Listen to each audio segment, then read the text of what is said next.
Good afternoon, everybody. This is a meeting of the Joint Standards Committee held on the 22nd of January 2026 in West Offices. I'm Councillor Carol Runciman and I'm Chair of the Joint Standards Committee. Welcome to everybody, both in the room and watching online, and those who may watch later. We've had apologies from Parish Councillor Breen. Thank you for that. Are there any declarations of interest? No? Right, so we'll continue. Members are asked to exclude the public during consideration of item 9, specifically annexes A2 and B2, which involve consideration of exempt information, which is likely to reveal the identity of individuals. Are all members agreed? Yes, thank you very much. I'd just like to remind you not to turn to the pink papers until we are in private session. Now we've got the minutes of the last meeting to consider. Are there any issues, corrections that need to be made to those minutes, or can we accept them? Yes, I need to make a statement to follow those minutes. At the last meeting of this committee, I stated that one of our biggest problems is someone that isn't whipped. I understand this has caused offence, as it appeared to show hostility towards and an unfair bias against our single independent councillor, and for this I apologise. I want to clarify that my comment was made in discussion about the possible use of political group leaders as a way to encourage a reluctant subject member to engage with training following an identified code of conduct breach. This sanction would be frustrated where a subject matter is independent, creating the problem to which I referred, and my comment was intended to be understood in this context. The issue would arise with any councillor that wasn't whipped, both now and in the future. I also wish to put on record that I will step back from any standards matter that might involve the present independent member. Thank you very much. Now we continue with our agenda, which is the report of allegation handling arrangements. Chris, is it you?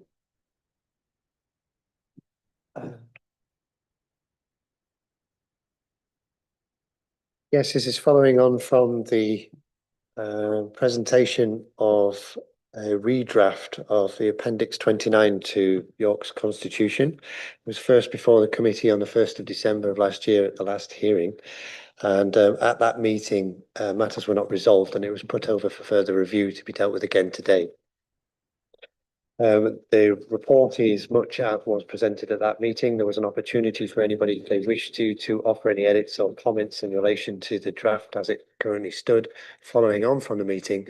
And I haven't received anything from anybody from any party at all. So I have included in the redraft the comments and the points that were raised at the last meeting as the only amendments and edits. I've also put in a couple of additional bits of information, mostly in the annotations, as further clarifications, although that doesn't really take us particularly far, because it's just clarifying what you already had in front of you. However, there are a couple of additional points that I think it's worth raising anyway, that have occurred to us in the meantime. And the first of those is in relation to a clarification over the independent person's role. Now, the independent person's role is in the current Appendix 29 spread throughout the appendix. It doesn't really isolate exactly what they're doing at any given point. In the new draft, there is a section right at the beginning that explains who the independent person is and what their role is.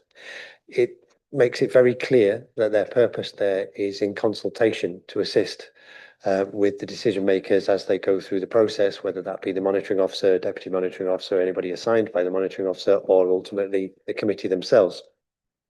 But what it doesn't say in that draft right at the beginning is that the independent person has no power to make any decision themselves, and they're only there in consultation. So I'm proposing an additional sentence to be added in, which would read that the independent person is a consultant only and cannot take any decision themselves. just to make sure that that's abundantly clear to all right from the start. It is spelled out later on in paragraph 45 of the draft, which is in relation to hearings, saying that the independent person can't actively take part in the decision-making process at the hearing.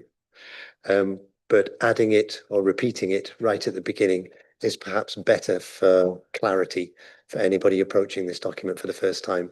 And of course, they may be if it's being reviewed by someone wishing to make a complaint, for example, a member of the public, as opposed to a subject member. So that's the first point that I wanted to put in front of you. The second point I wanted to put in front of you is perhaps the most concerning of all. On review, we have a bit of conflict, I believe, with the Appendix 3 and Appendix 6 of the Constitution. Appendix 6 is for committee procedure rules, and appendix which basically says that the rules that are adopted for ordinary meetings from Appendix 3 will be used for committees. That Appendix 6 does apply to this committee. And the rules that are set out for ordinary meetings in Appendix 3 allow only 3 minutes for a presentation and speeches for each individual presenter. Now, this would potentially become a problem for a standards hearing because someone with a complicated allegation made against them may require significantly longer than 3 minutes in order to present their defence, or in fact even outline what the detail of the allegation is, particularly if the allegation is for multiple incidences. And consequently, I'm a bit worried that 3 minutes is terribly restrictive for that purpose. I'm therefore suggesting an amendment to the draft. It's not in the copies that you have, but the amendment that I'm proposing would read, so if I can find it, that the submissions themselves would be limited at the hearing to a period of 10 minutes unless, and where there's good reason can be demonstrated, the chair themselves permits additional time. This would be a standard 10 minutes for all presentations, and then if there was a particularly complicated matter, or the person in question, be they a witness or be they a subject member or be they a complainant, whoever they may be, can ask for permission for additional time in order to express themselves fully. It's probably something that is most easily dealt with case by case, presentation by presentation, because obviously they have to account also for reasonable adjustments if that person has trouble expressing themselves, particularly a member of the public. If they're making a complaint, they're attending in person and they're not familiar with public speaking, it can be very difficult for them to get to the point immediately, and allowing them time beyond 10 minutes might be appropriate in those circumstances. And I have no doubt in those circumstances, the chair would be minded to grant them that additional time. But at the same time, we need to express something into the rules to make it clear that we won't tolerate filibustering, effectively someone just whittering on and on and on and on and on, as I myself are prone to do from time to time, in order to just fill time and present the difficulty then for the committee hearing that it may run out of time in the day in order to finish the application, which causes problems with adjournments, people's memory forgetting what's been said, what hasn't been said, or and failing to come to a conclusion in the time slot that had been allotted. So the intention is that the chair would keep control over that to make sure that that wasn't occurring, but at the same time there was provision for people who had a legitimate reason to need more time. And the third point is in relation to a point that was raised at the last committee meeting, and that was in relation to the register of previous decisions. There's two parts of the draft that deal with this. The first is at paragraph 23 and the second is at paragraph 54. I'll deal with the one at paragraph 54 first. This is a register of decisions before the committee would come to its conclusion about whether or not a sanction should be imposed, and if so, what. In order to do so, it would benefit from the ability to know whether that particular subject member had previously had sanctions imposed against them, had previous decisions against them, or other allegations that have been dealt with perhaps by way of informal resolution. Now, it's worded in the paragraph 54, it's worded as the monitoring officer will maintain a register of decisions. The committee may take into account its previous decisions against the subject member before considering a sanction following a finding of a second or subsequent code breach. The idea being that it's possible without knowledge to deal with someone in a minor way, which might perhaps warrant more severe sanctioning had the committee known that this is the 5th or 6th or 7th or 20th time that they've committed the exact same breach. It's less relevant where the breaches are disparate, but it's much more relevant where there's a clear pattern of behaviour that previous sanctions haven't managed to address properly. And that is something that would hopefully be kept on record and then produced in front of a committee hearing for them to address by way of sanctions. That's why that's added in there. It was discussed last time as a possibility to keep that register. Now, where that is also relevant is in paragraph 23, where there's also a suggestion that the monitoring officer would keep a register, and this is in relation to informal resolutions. Now, before we get to the idea of a decision about whether a subject member has breached a code or not, there is a possibility that in the circumstances it could be diverted to a minor resolution. So if it's a one-off occurrence where someone, say, has sent an abusive text message but apologized immediately for it, it may be that an informal resolution could be imposed to say, well, if you just issue an apology, we'll think no more about it. Or if you're willing to do some training on better use of emails and social media, then we'll think more about it. It's a classic example of an informal resolution. Now, at the moment, there's no record kept of how many informal resolutions and what informal resolutions are imposed. The implication here is that there would be a record kept by the monitoring officer, and that could then be referred again, because if there is a repeat or pattern of behaviour that's indicating that a subject member is continually sending abusive messages, and each time that it's dealt with as an informal resolution because in itself it's not particularly serious. It becomes serious when it starts to be established as a regular set of behaviours, and therefore an informal resolution might in those circumstances no longer be appropriate, and it might be better for the matter to go in front of a full hearing for a proper finding in relation to whether or not a breach has occurred, and then subsequently more stiff sanction imposed against that particular member. How it's currently worded in the draft that is in front of you in paragraph 23 is that a register of written warnings will be maintained, and this was what was discussed at the last committee meeting, and that any prior written warning will be taken into account before a further informal resolution can be imposed. Now, I'm highlighting this because it's inconsistent with the other register that the monitoring officer is retaining. He's retaining decisions in the paragraph that deals with the hearings and considers sanctions. And so if he's retaining records of decisions, that goes far beyond just written resolutions. And the reason this is important is because if you think of a circumstance where a subject member perhaps sends an abusive email, retracts it immediately and apologizes immediately, and then the following week sends another abusive email, retracts it immediately and apologizes immediately. There's a pattern of behavior clearly established, and that continues and continues and continues. Each time it's looked at in isolation, it may be that the monitoring officer or whoever it is that's looking at that decision about whether an informal resolution is appropriate will think it's minor. He's immediately apologized. He's immediately retracted the statement. It's nothing to see here. What they wouldn't necessarily do is go any further than that and say, well, it's fine. The offending mark's been removed and the apology's been given. So there isn't much else for us to do as far as a sanction is concerned. It's dealt with. It's not recognizing the pattern. And if this paragraph here specifically only refers to a record of written warnings, which is one of the options, but that written warning is not being imposed each time, then there's no prior record to refer to because it's isolated down to just that one sanction and a record of that one sanction rather than a record of the decisions.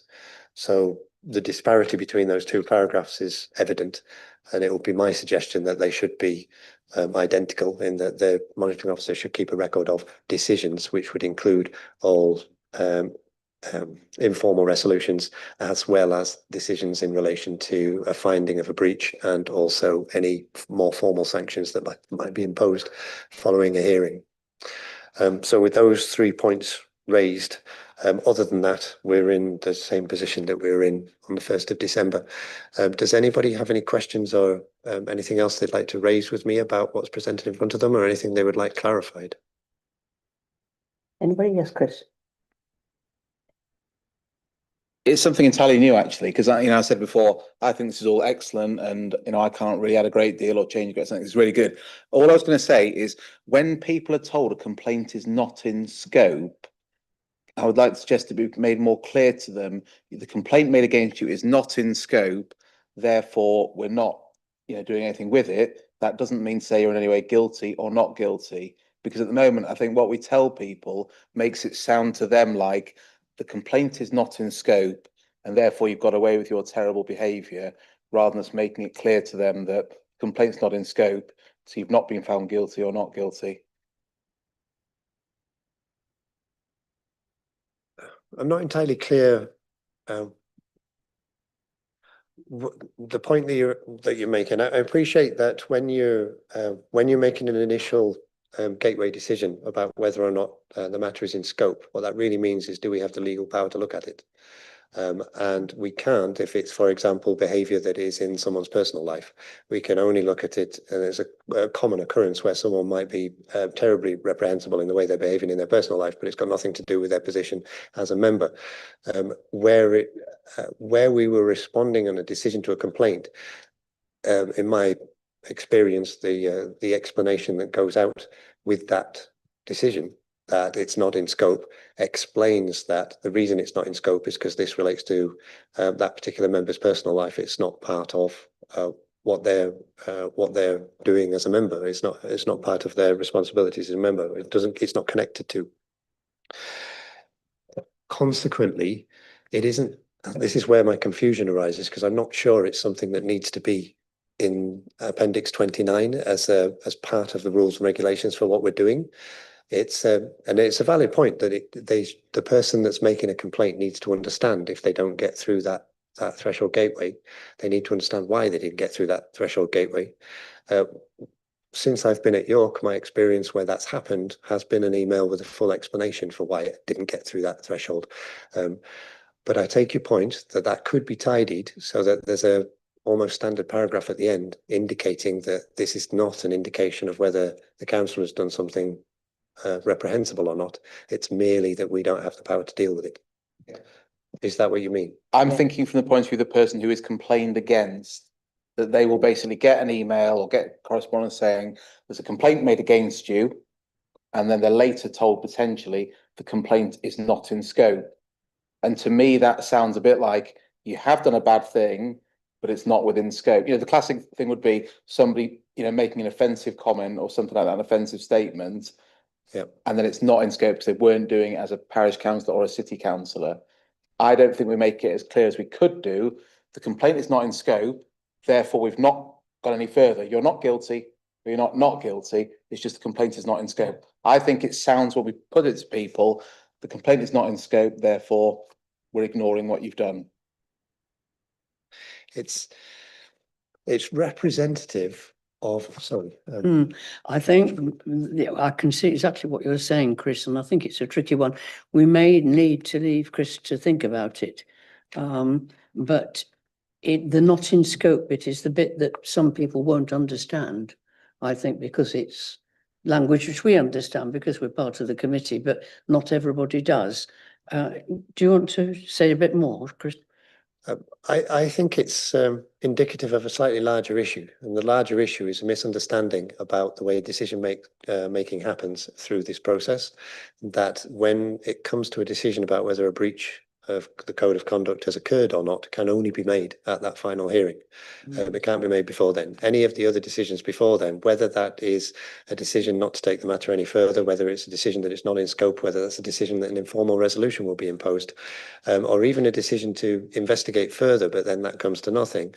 In those circumstances, no actual decision about whether a breach has occurred or not is taking place. It's only taking place at the hearing. There is an incorrect perception that it occurs at earlier times as well. And that's all I'm saying, is add a line in just to cover the hypothetical that somebody's had a complaint made about them and then they've not gone on to read our full standards, procedure and appendix and constitution. In that unlikely event, just have it so that they're told that. That's all I'm saying. Make it clearer. Tony. Thank you, Chair. I think if we just say in the decision that the matter is not in scope because you are not acting in your capacity as a councillor, parish or town councillor, at the time of the alleged incident. There's no judgment then. It just simply states we cannot investigate it, and that's the end of the matter. That gets very close to what I would have thought we should have said. Yeah. Chris? Sorry, there's two Chris's. This Chris, I'm off. I might dispute that, but the point really, I think that Councillor Stewart is making is whether or not it's included in Article 29 as an additional line to suggest to make it abundantly clear in the procedure where the decision is being made and where it's not. Is it the case, or is it what you're saying is that the draft as it currently stands is not clear enough on that point? No, if we can resolve it as the committee generally agree with the point about making people clear that something's not in scope and therefore they're not found not guilty or guilty, it doesn't have to go in the constitution. It can just be when we respond to people. It doesn't have to be in here. Yeah. Any more comments or questions? Chris, can we take a vote as to accept it now? Is it far enough along the line? We can. So we're proposing that the draft becomes extant, becomes in place. Can I see those who, sorry? Sorry, it's a recommendation to full council. Oh, it's a recommendation to full council, right, okay. Shall we recommend to full council that they adopt the present amended code as we have been discussing it? Yes, we're all in agreement. Yeah, that's unanimous, Chris. Thank you for all.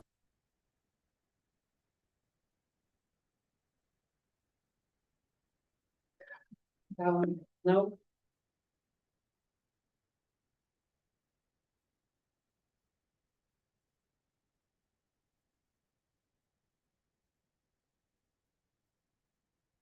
Say it again. What did you say? Right. We go on to the work plan now. See if there's anything that anybody wants to add there. It's on page 45. No? Yep. That's not the work plan. Where's the work plan, Julie? Or Jane? Or Chris? I've lost mine. 41, no, that's open complaints. Oh, that's better, thank you. It's before. This is because that's a supplementary agenda pack. Right, is there any comments on the work plan? Yeah. Next meeting is on the 19th of March, followed by a meeting on the 18th of May. And there's the standard matters of complaints received and monitoring report. Is there anything else that we want to add in there?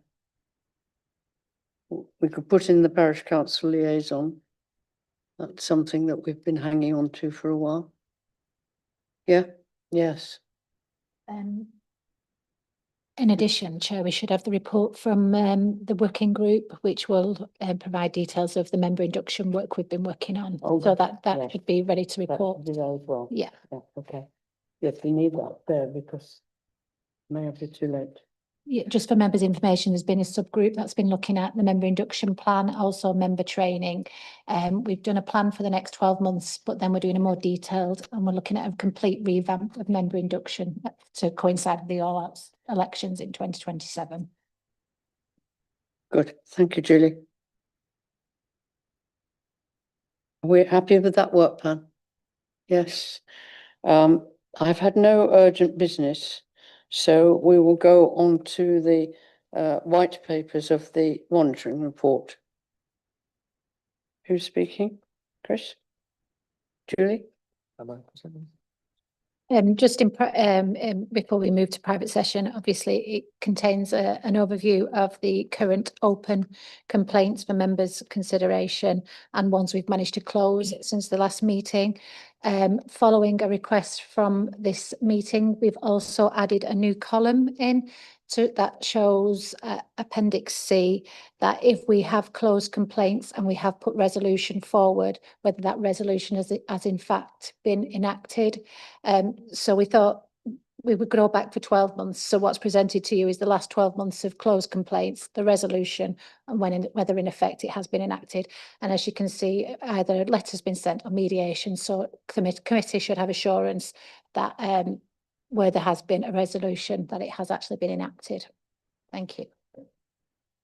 Thank you. I think we all thought that was very important, that we know that something happens after we've asked for it to happen. So are there any queries on that? No? Okay, thank you. So we accept that, and then we go to the pink papers. So we'll go into private session. The webcast will now end for those watching, and we will not be returning. We will conclude the meeting in private. Thank you.